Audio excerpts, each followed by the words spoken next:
नमस्कार। श्री गंगोत्री एवं श्री यमुनोत्री धाम के कपाट खुलने के साथ साथ आज बैसाख मास शुक्ल पक्ष सप्तमी तिथि को श्री केदारनाथ धाम के कपाट भी श्रद्धालुओं के लिए खोल दिए गए हैं। कल 23 अप्रैल को श्री बद्रीनाथ धाम के कपाट खुलने के साथ ही देवभूमि उत्तराखंड स्थित चारों धाम की यात्रा विधिवत रूप से प्रारंभ हो जाएगी। श्री केदारनाथ धाम 12 ज्योतिर्लिंग और 5 केदारों में सबसे प्रमुख हैं। मान्यता यह है कि महाभारत युद्ध के बाद पांडव गोत्र हत्या के पाप से मुक्ति के लिए शिव को खोज रहे थे। शिव बैल बनकर गुप्त काशी में छुप गए। भीम ने पहचान लिया तो शिव जमीन में धंसने लगे और भीम ने पीठ पकड़ ली। वही हिस्सा केदारनाथ में प्रकट हुआ।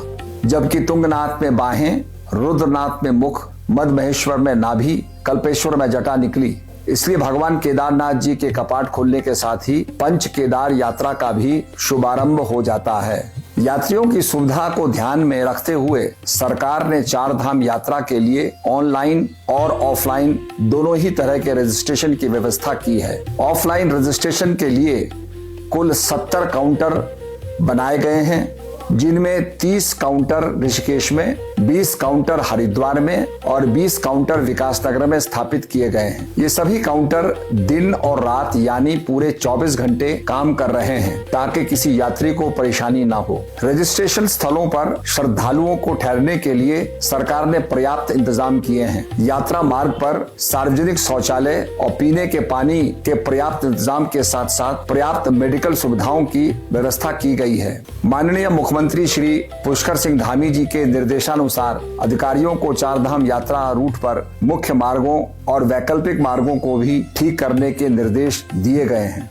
4 धाम यात्रा को सुरक्षित और सुगम बनाने के लिए यात्रा मार्ग पर संचालित होने वाले हर वाहन के ट्रिप कार्ड पर यात्रियों और चालकों की जानकारी के साथ साथ टूर ऑपरेटर या वाहन मालिक का नाम, मोबाइल नंबर और लाइसेंस नंबर दर्ज करने को कहा गया है। यात्रा पर आने वाले सभी श्रद्धालुओं से मेरा अनुरोध है कि वे अधिक से अधिक संख्या में 4 धाम यात्रा पर आएं। मेरा श्रद्धालुओं से यह भी अनुरोध है कि वह 4 धाम यात्रा के दौरान क्लाइमेटाइजेशन का ध्यान अवश्य रखें, क्योंकि जल्दबाजी में यात्रा करना आपके स्वास्थ्य पर विपरीत प्रभाव डाल सकता है। धीरे धीरे ऊंचाई की तरफ बढ़ें। रास्ते में पड़ने वाले प्राकृतिक नजारों का आनंद लेते हुए पौराणिक तीर्थों और मंदिरों के दर्शन का लाभ उठाएं, तभी आपकी यात्रा सफल और यादगार बनती है। चारों धाम 10 से 12 हजार फीट के ऊंचाई पर हैं। मैदान से सीधे वहां पहुंचने पर अक्यूट माउंटेन सिकनेस के कारण सिरदर्द, उल्टी, सांस फूलना आदि समस्या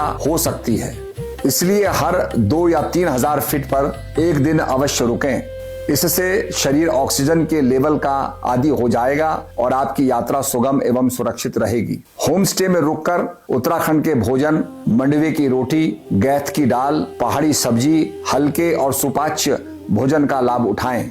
यात्रा के दौरान यात्रीगण अपना QR कोड वाला रजिस्ट्रेशन और आधार कार्ड अवश्य साथ रखें। दिनांक 6 मार्च 2026 से प्रारंभ हुए 4 धाम यात्रा में जो पंजीकरण हुए हैं उसकी मैं आपको वस्तुस्थिति बता रहा हूं। यमुनोत्री में 3,50,859, गंगोत्री में 3,61,243, केदारनाथ में 7,22,966, बद्रीनाथ में 6,09,339, हेमकुंड साहब में 21,867। 4 धाम यात्रियों के पंजीकरण के तहत अब तक कुल 20,66,274 यात्रियों के पंजीकरण हुए हैं। आपकी यात्रा मंगलमय हो। जय बाबा केदार, जय बद्री विशाल।